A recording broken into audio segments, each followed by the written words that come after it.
It happens in a fraction of a second. A step onto a curb, a patch of uneven grass in the garden, and suddenly that quiet slip, the moment your balance disappears. Your hand shoots out, catching the wall. Your heart pounds fast, your breath shortens. For that brief instant, the world feels unpredictable. You tell yourself to be more careful. You buy better shoes. You grip the railing tighter or stay on the same familiar paths. But the uncertainty remains because those strategies don't reach the real problem. This isn't a failure of strength. It isn't weakness. It's delay. A tiny slowdown in a vital signal between your body and your brain, arriving just a fraction too late. And here's what changes everything. Your ankle isn't the problem. It's the messenger. And that messenger is trying to tell you the line is busy. Today, we won't train your ankle. We'll rebuild the signal, clear the path, and restore the quiet trust your body once had in every step it takes. Because this isn't about fear.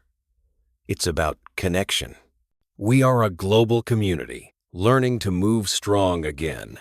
In the comments, write your first name and where you're watching from, and let's see how far our Still Strong family reaches.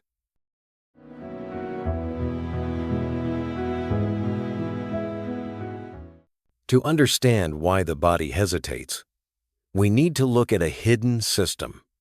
It's called the ankle strategy. It's not about strength, it's about timing. Even when you're standing still, your body is never completely still. It makes thousands of tiny, unconscious adjustments, swaying slightly forward, then a little back. The ankle strategy is what keeps your center of gravity balanced over your feet. It's a quiet conversation happening beneath awareness. This conversation has several key messengers. The muscles in your calves, the gastrocnemius and soleus, manage your forward sway. The tibialis anterior in the front pulls you back.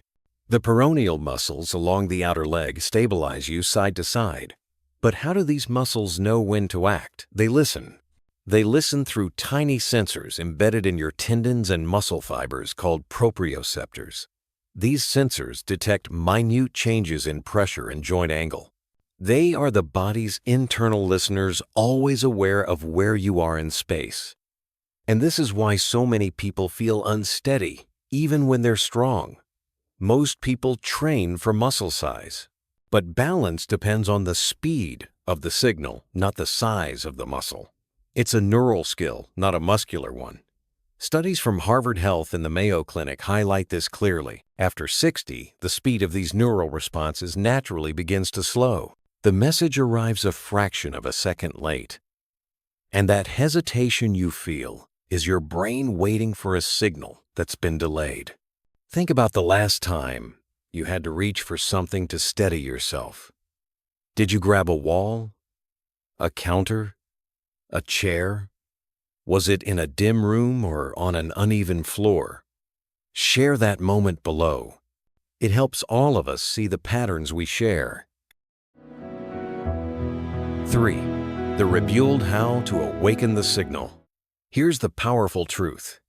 A delayed signal is not a lost one. It can be retrained. Your brain is adaptable. It's still listening. And together we can shorten that delay. We'll do this through 2 simple micro practices, light, calm, and safe. You can try them right now if you'd like. Find a steady surface nearby, the edge of a table, the back of a sturdy chair. Just something that helps you feel grounded. Stand tall but relaxed feet, comfortably apart. Let's begin with the micro shift. Slowly shift your weight from your right foot to your left. Feel the pressure move across the soles of your feet. Now, move your weight just slightly forward toward the balls of your feet, then gently back toward your heels.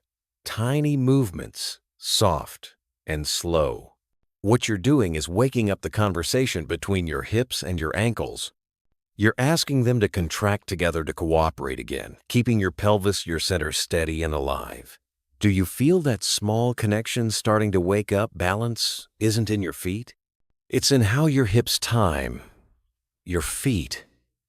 The hips act like the heavy pendulum, the ankle, the fine-tuning mechanism. We're syncing them again, re-establishing rhythm.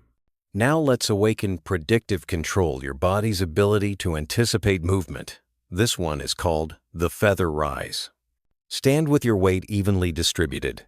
Keep your fingertips resting lightly for balance if needed. Now rise slowly. Lift your heels just a little as if a feather were under them. Then lower back down just as slowly, keeping full control of the descent.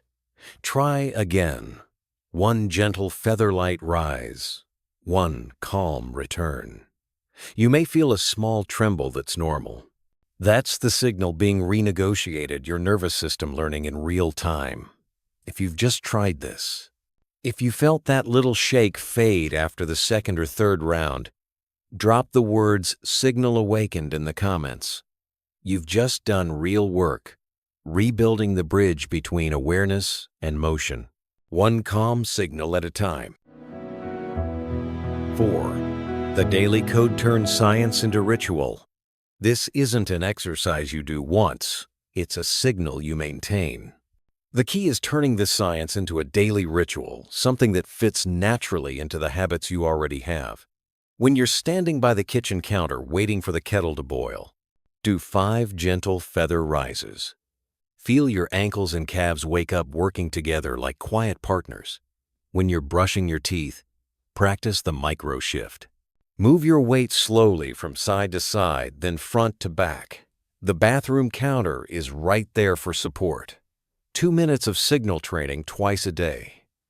When you're rinsing vegetables at the sink, try standing on one foot for 5 seconds, then switch sides.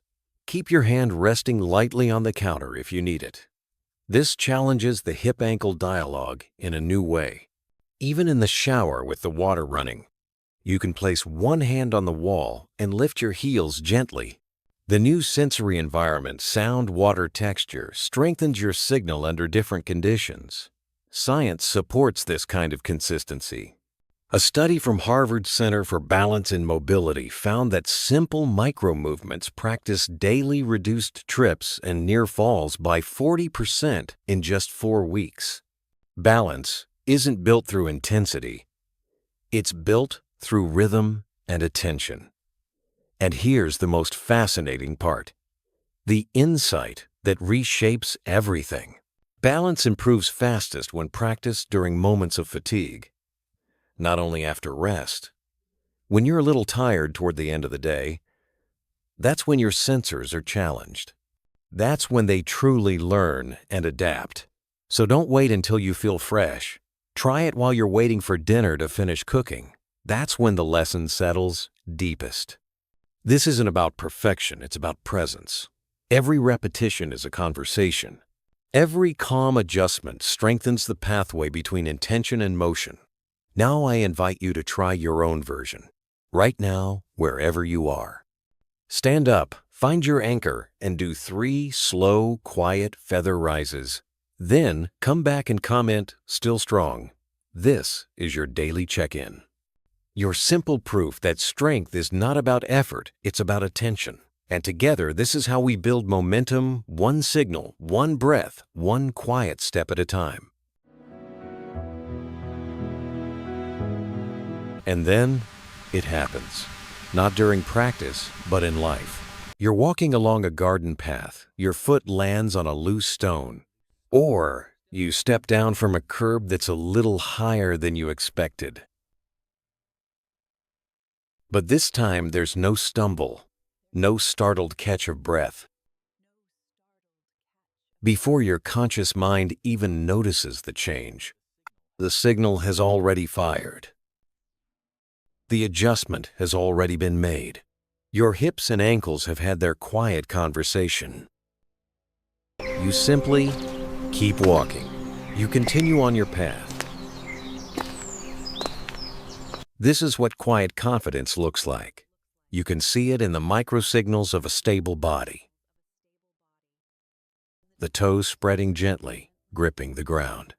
The pelvis balanced, neither tilted nor tense. The gaze lifted forward, not downward. We often think confidence comes from strength. But it doesn't. True confidence, the kind that lets you move freely through the world, comes from predictability. It's the deep cellular trust that your body knows what to do When it needs to do it. The fear that started this journey. The fear of that sudden, helpless moment quietly fades. In its place grows something different, a calm kind of trust, a grounded knowing that your body and mind are once again on speaking terms. That's not just balance. That's belonging, Pilving, to yourself, to your steps, to your own steady rhythm again.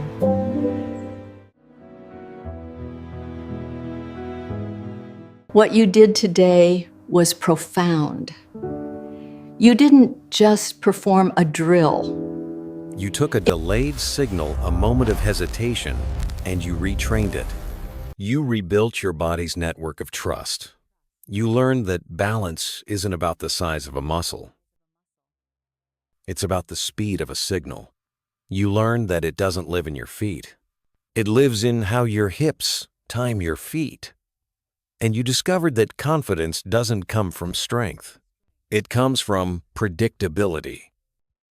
As always, move within your own comfort range. If you experience dizziness that lingers, or if you're recovering from recent surgery, please check with your doctor or physical therapist before beginning any new movements. And remember this, you are not fragile.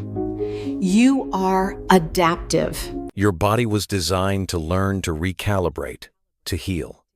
You are capable of all three. To anchor this new identity, I want you to go to the comments one last time. And write in capital letters, I am rebuilding my signals. And if you know someone, a friend, a parent, a loved one who's starting to lose confidence in their steps, Who moves with that small hesitation, then please share this video with them. sometimes understanding what's really happening inside the body changes everything. Thank you for being part of the Age Strong family.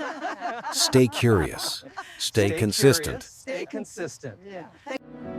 And keep rising.